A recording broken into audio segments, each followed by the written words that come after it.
Assalamualaikum warahmatullahi wabarakatuh. Halo semuanya, jumpa lagi dengan saya di channel Andri M93. Dan kali ini saya akan membahas spoiler dari Wudong Qiankun. Oke, saya mengingatkan kembali ya bahwa konten ini benar-benar full spoiler. Oke, tak perlu berlama-lama lagi, langsung saja kita masuk pada alur ceritanya.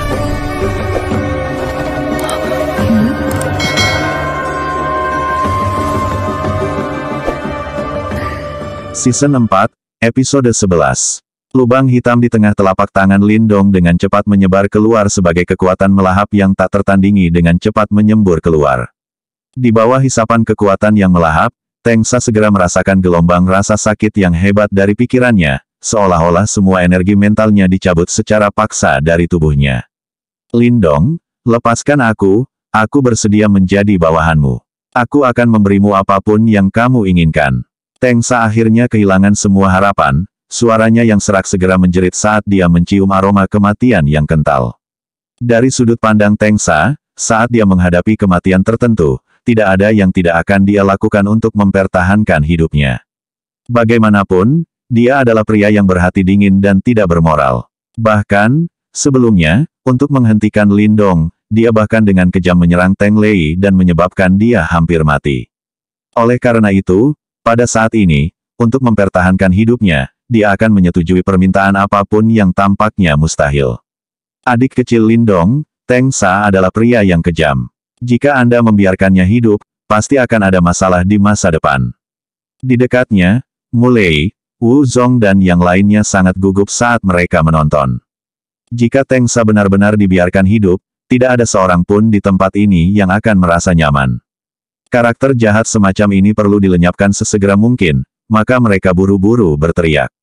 Meskipun mereka semua ingin segera membunuh Tengsa, yang terakhir ada di tangan Lindong, dan bahkan Mulei dan yang lainnya tidak berani mengambil tindakan secara paksa. Bagaimanapun juga, nasib sekte boneka mengerikan telah diperlihatkan tepat di depan mata mereka. Kekuatan mengerikan yang ditunjukkan Lindong menyebabkan rasa takut muncul di hati mereka. Siapa yang berani menyinggung orang seperti itu? Lindong dengan apatis melirik Mulei yang sangat gugup dan yang lainnya. Orang-orang ini khawatir bahwa dia akan membiarkan Tengsa mempertahankan hidupnya dan meninggalkan potensi bencana bagi mereka di masa depan. Meskipun dia tidak peduli apakah tindakannya akan membawa masalah bagi sekte iblis besar dan faksi lainnya, dia tidak berniat meninggalkan potensi bencana untuk dirinya sendiri. Meskipun memiliki praktisi tahap manifestasi tingkat lanjut sebagai bawahannya agak mengesankan, risikonya terlalu besar untuk diambil. Lindong tidak pernah percaya bahwa orang yang ambisius dan kejam seperti Tengsa rela menjadi pion di tangannya. Oleh karena itu, setelah menatap dengan acuh pada Tengsa untuk sementara waktu, dia berbicara dengan nada acuh tak acuh, saya tidak tertarik untuk menjaga ular berbisa di sekitar saya. Setelah kata-katanya jatuh, Lindong tidak lagi memberi Tengsa kesempatan untuk berbicara. Lubang hitam tiba-tiba menyebar sebagai roh tak terlihat seperti hal-hal yang langsung tersedot keluar dari tubuh Tengsa satu persatu, sebelum benar-benar menggali ke dalam lubang hitam. Berdebar, saat roh di tubuhnya dilahap habis-habisan oleh lubang hitam, wajah Tengsa membeku, sementara ketakutan dan kecemasan memenuhi matanya yang besar dan melebar. Akhirnya, di bawah tatapan orang banyak, dia perlahan runtuh. Pemimpin sekte boneka mengerikan provinsi Desolate besar yang terkenal dan ditakuti ini, seorang pria yang kejam sekarang akhirnya mati di tempat ini. Begitu Tengsa jatuh ke tanah, seluruh puncak gunung misterius hitam Yin yang kacau langsung menjadi sunyi. Praktisi elit dari Ghastly Puppet Cult dan faksi lainnya semua menatap kaget pada sosok yang runtuh itu. Untuk sesaat, mereka semua masih shock. Lagi pula, beberapa saat yang lalu, pemimpin sekte yang mendominasi yang bisa membuat kagum orang banyak ini sekarang telah berubah menjadi mayat yang sedingin es. Perubahan dramatis ini menyebabkan seseorang merasa seolah-olah berada dalam mimpi. Lindong menatap dengan tenang pada mayat sedingin es yang runtuh. Dia baru tiba di provinsi Great Desolate kurang dari 2 tahun yang lalu. Namun, dalam waktu kurang dari 2 tahun, sekte boneka mengerikan, yang telah didirikan di sini selama beberapa dekade, telah hancur di tangannya. Dalam cara berbicara, prestasinya benar-benar menakutkan. Tengsa sudah mati. Apakah sekte boneka mengerikan lainnya masih berniat untuk melawan? Apakah Anda berencana untuk menentang semua faksi di Provinsi Great Desolate? Keheningan di puncak gunung berlangsung untuk sementara waktu, sebelum mulai pulih kembali. Seketika, aumannya yang marah terdengar dan menyebabkan para praktisi elit pemuja boneka mengerikan, yang masih melawan beberapa saat yang lalu, gemetar ketakutan. Sekarang Tengsa telah terbunuh, tidak diragukan lagi itu akan menjadi pukulan telak terhadap moral mereka.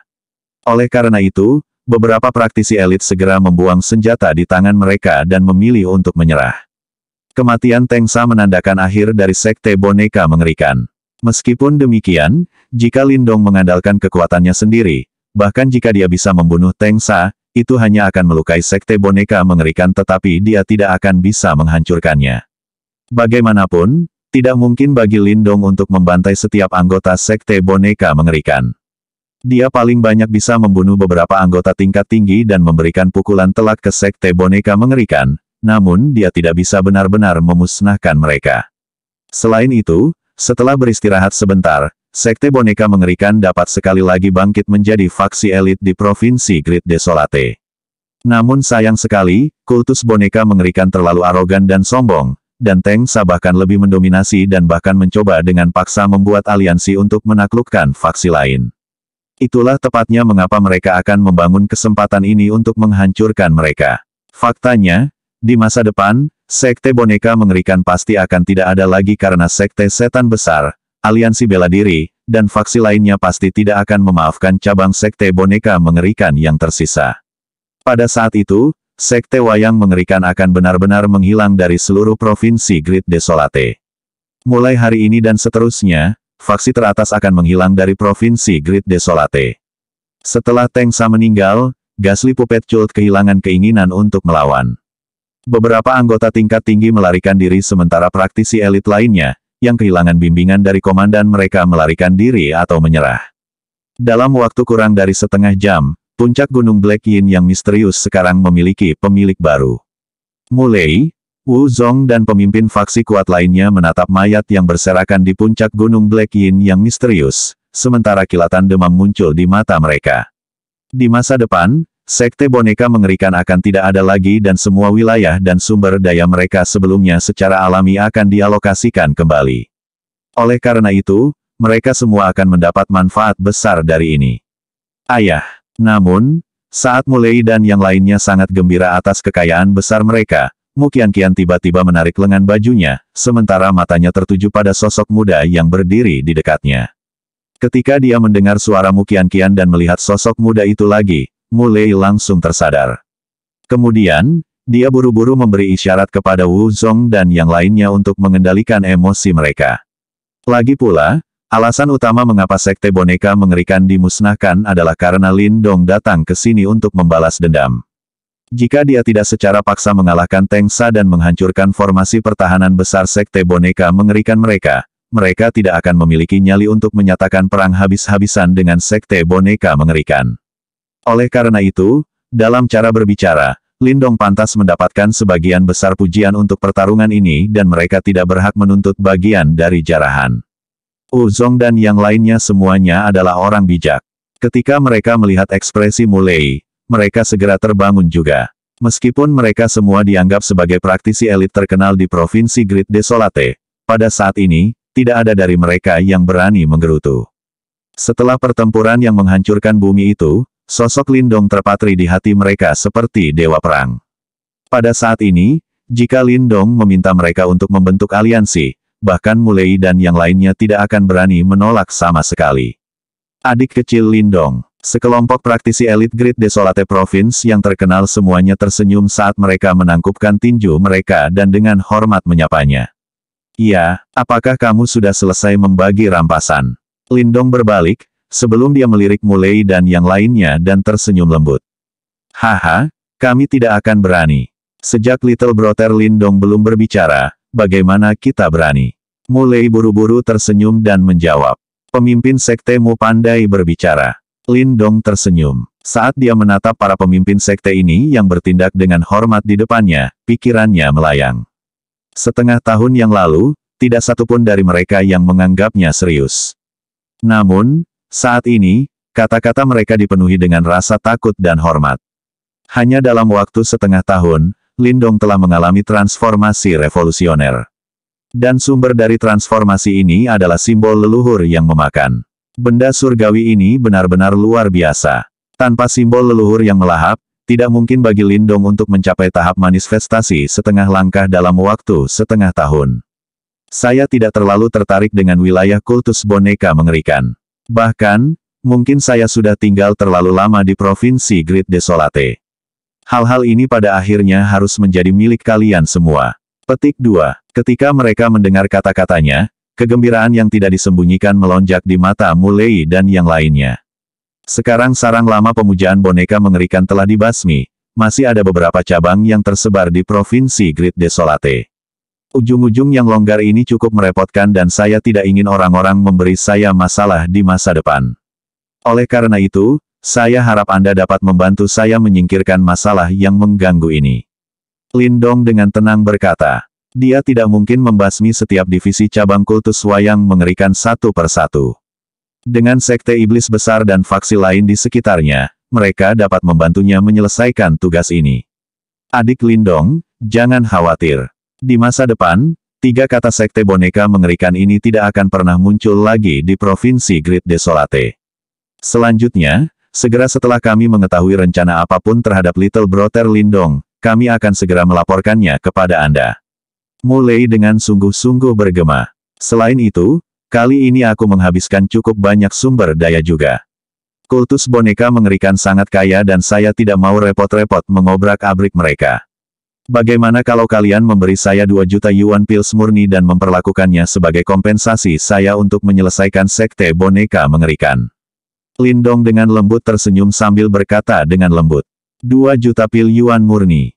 Ketika mereka mendengar jumlah ini, Mulai dan yang lainnya terkejut, sementara mata mereka dengan lembut berkilauan. Segera, mereka mengertakkan gigi sebelum berkata, baiklah. Jangan khawatir Little Brother Lindong. Beri kami 1 hari untuk bersiap dan kami pasti akan mengirimkan kepada Anda 2 juta pil yuan murni.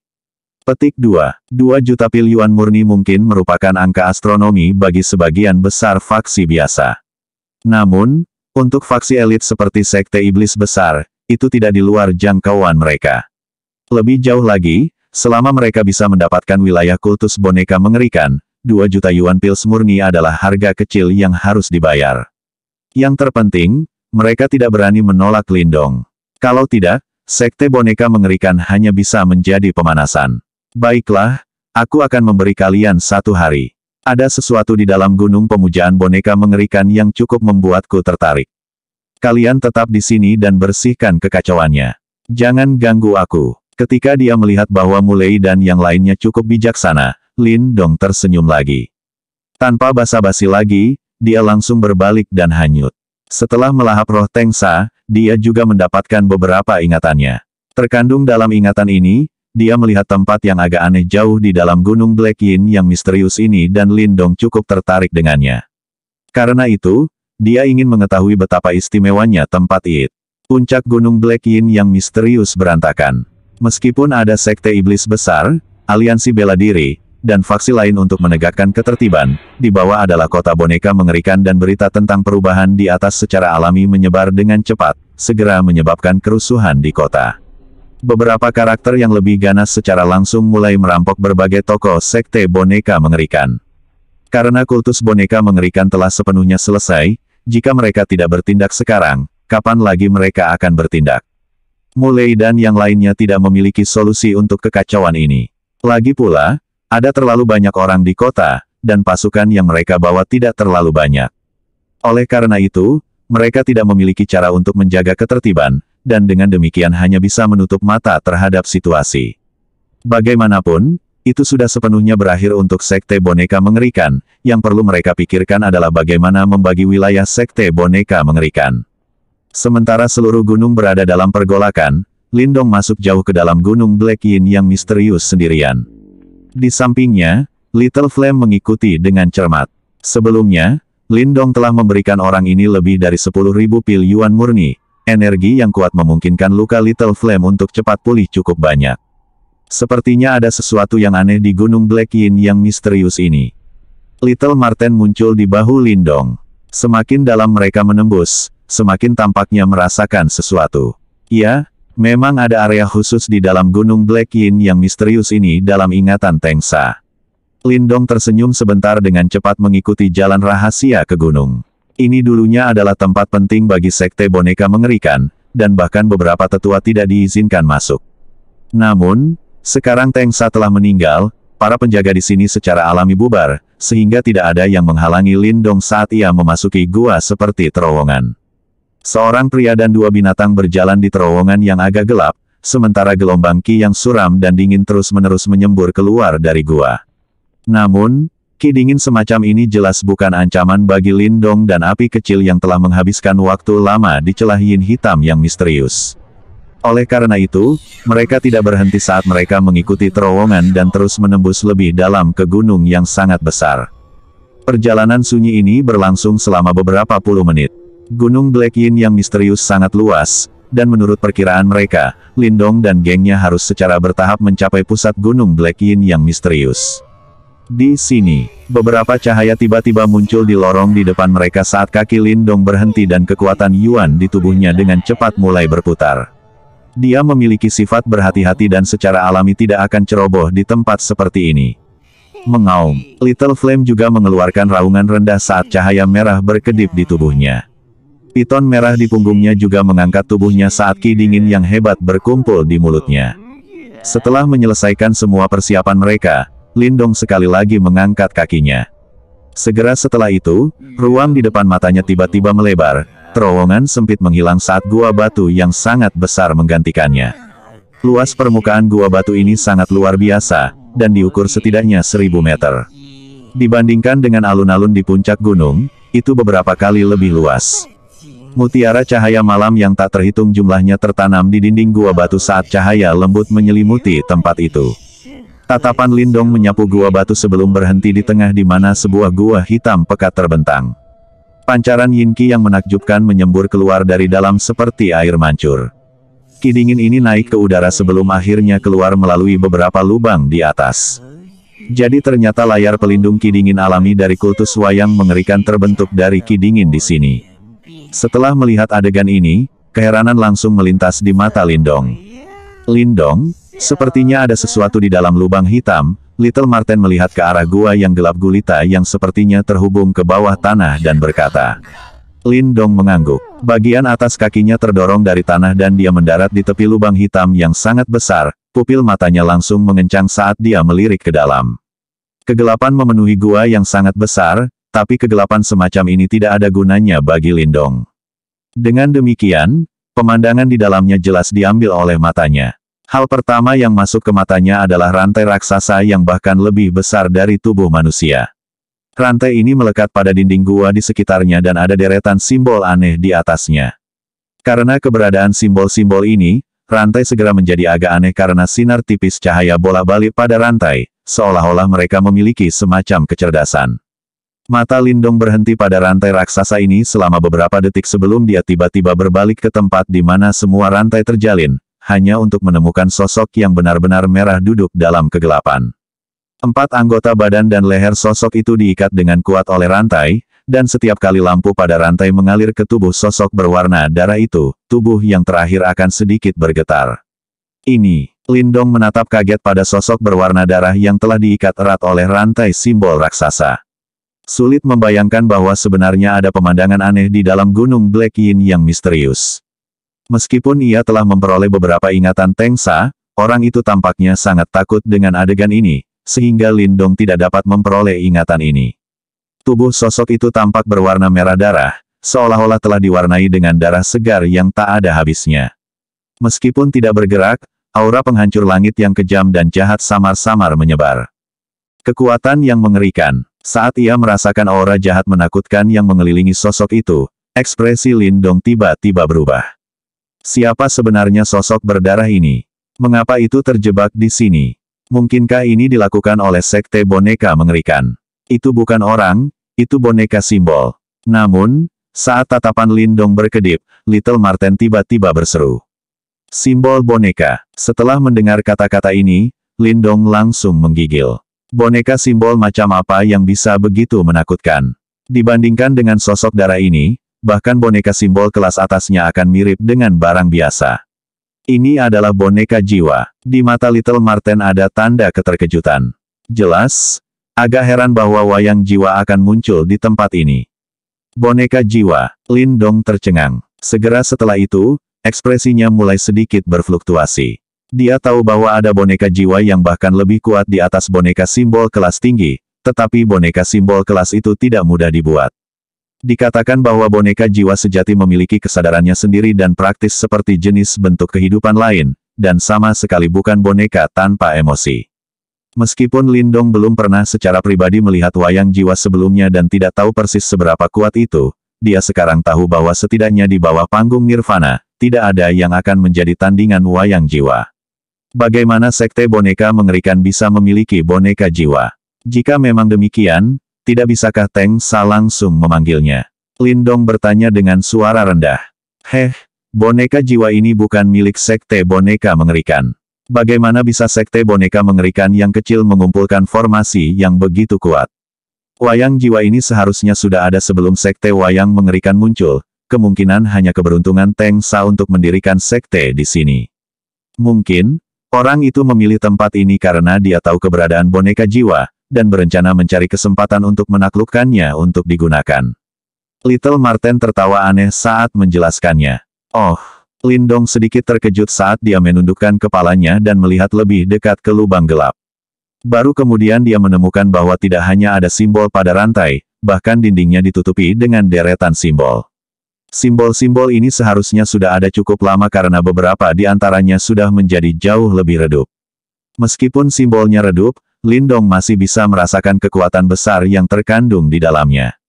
Mengingat kekuatan kultus wayang mengerikan, mereka memang tidak dapat mengatur formasi penyegelan semacam ini. Sepertinya itu benar-benar seperti yang dikatakan Little Marten, boneka jiwa misterius ini telah ada bahkan sebelum sekte boneka mengerikan. Mengapa orang-orang itu ingin menyegel boneka jiwa ini? Bagaimanapun, itu akan sangat membantu. Little Marten menatap sosok darah yang duduk di kegelapan dan terdiam beberapa saat sebelum tiba-tiba menjawab, karena itu adalah boneka jiwa darah. Boneka jiwa darah. Lin Dong terkejut. Ada banyak cara untuk membuat wayang simbol.